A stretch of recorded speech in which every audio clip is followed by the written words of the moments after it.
from my sources, what I am hearing is they are really seriously interested in making the Robert Guerrero fight.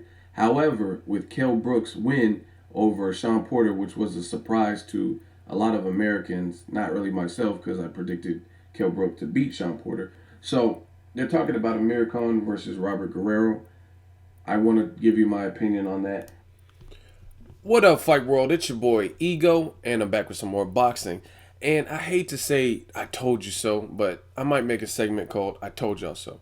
So, Oscar De La Hoya recently tweeted out asking, and this is becoming increasingly popular with like the promoters or Mayweather or whoever, they're reaching out to the public like, who should I fight next, Amir Khan or Maidana? And do the Mayweather poll. Oscar De La Hoya, it's like they're trying to get a read on what the public feels about these fights because as you guys know, nobody's like just crushing in pay-per-view sales right now like we seen in the back in the day or whatever. So Oscar De La Hoya, he tweeted out this that you guys see on the screen, and he's asking us about Amir Khan versus Robert Guerrero. Now, I made a video. In fact, I did it August 26th. I told you my sources were suggesting that the fight with Khan and Guerrero was going to be made. Other people were saying Josito Lopez and stuff like that. But on my channel, I strive to try to give you guys good and accurate information, not necessarily jump on the bandwagon and that kind of thing. So this fight looks like a strong possibility. Again, not set in stone. I want to cover it a little bit more since it looks like this could actually come. There's also a picture that Robert Guerrero posted, and he had a message, and this is the message that he put. And he's at the Heyman offices. They're trying to get something done. As you guys know, Amir Khan and Robert Guerrero are both with Al Heyman. So it looks like my sources may have been correct that they're really pushing for this particular fight. So again, I don't want to give an actual prediction because that would be a waste of time if it doesn't get made. But I want to give you guys a little bit more of my thoughts, kind of like a introduction to my prediction. Amir Khan versus Robert Guerrero, it's a solid fight. I don't know if it's the greatest fight. You know what I mean? I don't know if it's a fight that if should Amir Khan win, he should automatically get a Manny Pacquiao or Mayweather fight or Marquez, the big names that he says he wants. I don't know if a win over Robert Guerrero right now is that impressive. You know what I'm saying? He struggled against a little known like tune-up fight, Kama guy. So I don't know. But I will say it's a solid fight. Robert Guerrero, he doesn't have many losses on his record. He has a chin. He's game. There's also the backstory because Guerrero talked a lot of shit about Khan after Khan got knocked out, or I think leading up to the Danny Garcia fight. He said, "Oh, maybe Freddie Roach can have Amir Khan chew bubblegum." It's on Ellie Sackback's channel. Shout out to my dude Ellie Sackback, ES News. I'll try to put the link in the description if I can find the video easily.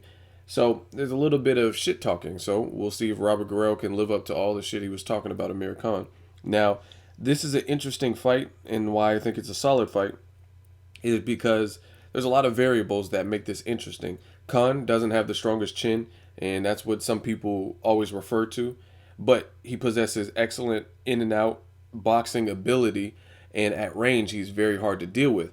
And the thing that could trouble Robert Guerrero is his nickname is the Ghost, but that he needs to get a new nickname because he's no longer the Ghost. Dealing with his father, he's a warrior. Ruben Guerrero, he seems to fight in this machismo, I don't give a fuck, like brawl street fight. You know what I'm saying? When I used to watch Robert Guerrero back in the lighter divisions, I seen Guerrero use a lot more boxing technique. You know what I mean? Now it seems like he just sits in pocket and wants to see out bang, like, you know what I mean, rock'em sock'em robots, like there could be only one, survival of the fittest type, you know what I'm saying, battle of attrition. And again, this is a guy who I had seen actually boxing more in the past, so that could trouble you against a guy like Amir Khan. You have to land the hard shot in order to fuck Amir Khan up. You know what I mean? You have to actually land something. And Danny Garcia was able to do it, but he actually has one of the best left hooks in the game currently. And he's, to me, a better counter puncher than Robert Guerrero. So just because Garcia did it and got the timing down, that doesn't mean Guerrero can. because I don't know exactly who's faster with hand speed in terms of Guerrero or Garcia, but I do think Garcia is a better counterpuncher. You know what I'm saying? So that is one thing that's interesting to me. And then Amir Khan, just dealing with him, it's always a roller coaster event because you always wonder. That's why his fights are so exciting because he has heart. There's no one that can take that away from Amir Khan. But there's always that chance of what if a big shot lands on Amir Khan? How is he going to react and take that? You know what I mean? But even leading to that, I would still lean towards Amir Khan in this fight because neither one of them, and some people are going to dispute this, but on my channel, I give you facts. I support why I say. I don't just say, oh, Manny's a bitch, Mayweather's gay, fuck y'all. Like, you know what I'm saying? I don't do that on my channel. I give you clear, concise reasons why I feel a certain way. But a lot of you guys might not agree. Do your homework. You might not agree with my next statement. But at welterweight, neither one of these guys have showed impressive power. And I think Amir Khan in the power department is grossly overstated. People act like Khan has like tremendous power, and I just don't see it. Khan is a good fighter and he excels with, like, he has tremendous speed. I'll give him the speed, but I don't see all this power that people act like. Even Khan thinks he has a lot of power because I was watching a recent interview after Maidana Mayweather 2, and he was like, oh, Maidana was able to get in shots, and if I get in shots, crisp jabs with my power, then you know what I'm saying? I'm like, what power? So you look at Amir Khan. Some people, fuck you, ego. Some see, that's the thing. Some of you guys get mad and emotional, and you hear what he says. Khan doesn't have much power. I'm not saying he's a pillow fisted fighter. I don't think that. I think he has decent or respectable power, but I don't think he has one punch take you out the fucking game and, you know what I mean, knock you senseless power. So he has respectable power. I'm not saying he has like Tim Bradley or Malignaggi power, but I think his power is overstated. That's my honest opinion. And the reason I feel that way is because out of all the fights that Khan has had, do you realize Khan has no actual knockouts? You know what I'm saying? None. Actually has one, and that's to Zab Judah. And to me, that was more of Zab Judah. Like Zab Judah wasn't knocked out cold like Costa Zoo where he couldn't continue. He looked like he could have continued, but being Zab Judah, he gave up. And I'm not making excuses. If you guys really want to hold on to that, Zab Judah was clearly losing that fight. I take nothing away from Khan. He looked great in that fight. But to me, that wasn't a true knockout. You know what I'm saying? Like, you give him credit for it if you want. But either way, even still, even if you include that, the Zab Judah fight is one knockout out of all the fights. And I'm not talking about TKO because there's a difference between a TKO and a KO. And then some people are like, oh, Mayweather and Pacquiao, they haven't had knockouts in a while. But guess what? They do have knockouts. If you look early on their career or whenever, midway in their career, there were actual knockouts where they knocked dudes out. Even the quote-unquote pillow-fisted fighters that you guys always reference, like the Paulie Malignaggi's and Tim Bradley, go look at their the beginning of the professional records when they were fighting stiffs and bums and cab drivers and stuff. They actually have knockouts or a knockout. Amir Khan, when he was battling people in Europe, like bums in Europe that no one's ever heard of and no one will ever hear of, he didn't knock them out. You know what I'm saying? So that shows that his power is not, again, he overwhelms you, especially when he was fighting like that because he was a little bit more reckless and a little bit more aggressive. Now with Virgil Hunter, he's calmed that down, scaled it back, been a little bit more educated. But again, when he's fighting cab drivers, he wasn't knocking them dudes out. He was TKOing them or decisioning them. You know what I'm saying? And I think the same thing goes with Robert Guerrero. I have not been impressed with his power. The best moment, I guess, of his power was when he fought Andre Berto off a 15-month layoff and he had him hurt. But Berto's look shaky. And then you've seen the next fight with Berto against Jesus Soto Caras. Caras actually finished the job and finished Berto in the 12th round. You know what I'm saying? So who has more power? So I'm not really thrilled with either fighter's power. And that's to be honest. I'm not saying they're pushovers or you could just walk through their power. But I don't think their power is substantial. You know what I'm saying? Like, I wouldn't put them even anywhere near a Maidana, Keith Thurman, Pacquiao, any of them dudes. I don't think their power is quite there. Like I said, the Kama guy was supposed to be a tune-up, and Guerrero, you know what I'm saying, went life or death with him. Amir Khan, was fighting Luis Collazo, and Collazo had his hands down, no type of jab. He was literally walking into shots like with his hands down. You know what I'm saying? Literally.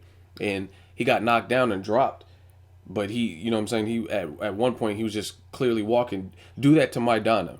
Walk to Maidana. Walk up to him with no jab or nothing, and have your hands at your waist, and then actually get hit and see what happens next.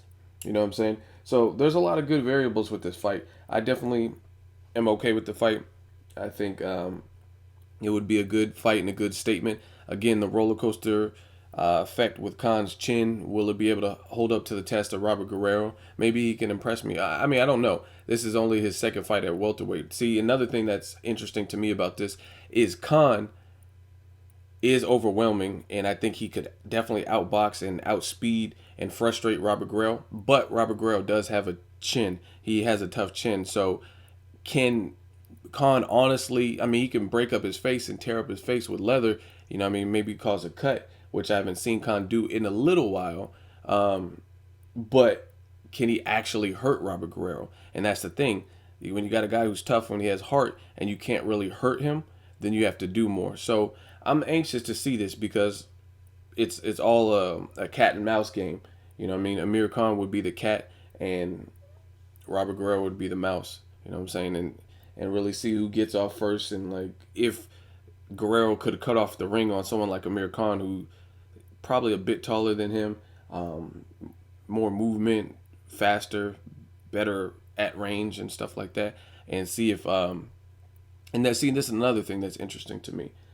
Amir Khan has no inside fight game. He's not a good inside fighter. Like he uses his length and his range and stuff. He's long, and that works out for him. That style it works out for him. But if you watch the Lamont Peterson fight, Lamont Peterson was making it a dog fight, and Lamont Peterson is not the most powerful guy either, in my opinion. You know what I mean? He doesn't have that much pop, much snap on his shots, and he was making it a dog fight. And he didn't really hurt Khan that I remember, but he made Khan uncomfortable. You know what I'm saying? That constant pressure. So I think Robert Guerrero is pretty capable of doing that. Maybe not as slick defensively as a guy like Lamont Peterson, but he can make it a mugging, ugly inside fight. And I think he would have the advantage because I don't think Khan is strong on the inside. And Guerrero, you know what I'm saying? If he can rough him up like he did Berto and just keep coming and relentless, that would be interesting. Because if you watch the Berto fight, I think Berto's a pretty strong dude, you know what I mean? So towards the end of that fight, Berto showed a lot of heart, and he was able to land some things of significance at the very end of the fight that looked like it hurt Robert Guerrero. But I don't know. It's going to be tough. And Guerrero, to me, like I said, he doesn't look like the ghost at this point. He's been fighting like just a straight rock'em sock'em robot. So I would lean towards Amir Khan if this fight is made, just because he's been looking better, in my opinion, in his recent fights, minus the Julio Diaz. But I mean, even that was a victory, and his face, he got knocked down, but his face wasn't all bashed the fuck up like Robert Guerrero's face. You look at, and that's the thing. You look at the last couple Robert Guerrero's fights. Mayweather made him look stupid. He was clearly dominating Berto early, and then his face was fucked up towards the end. Against Kamagai, his face was fucked up. So it's an interesting fight, people. Let me know what you guys think. Amir Khan, Robert Guerrero, if the deal is made, who wins? Why do they win? Do you agree with me? Do you hate me? Let me know what you guys think. Make sure you like my video as always. Hate, comment, or subscribe. Till next video is Ego, signing off.